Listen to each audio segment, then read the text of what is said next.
5 ans après la disparition de votre fille. On ne sait pas encore très bien ce qui s'est passé. Est-ce que vous, de votre côté, vous avez des précisions sur l'enquête ?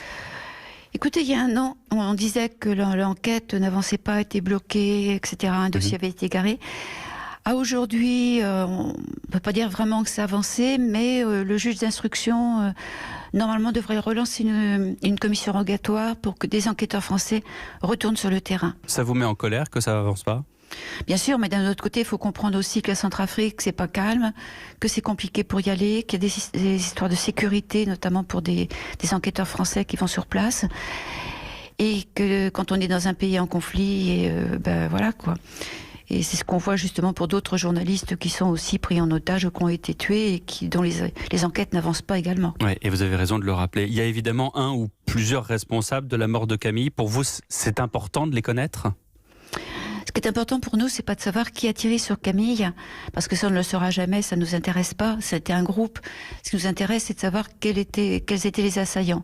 Elle était avec des anti-balaka à moto, elle est tombée dans une embuscade, elle s'est pris une balle, et en face, on ne sait pas si ce sont des anti-balaka, des ex-Seleka ou des Peuls.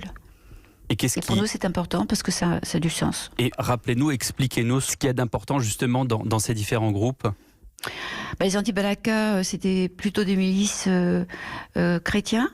Les ex-Seleka sont des musulmans.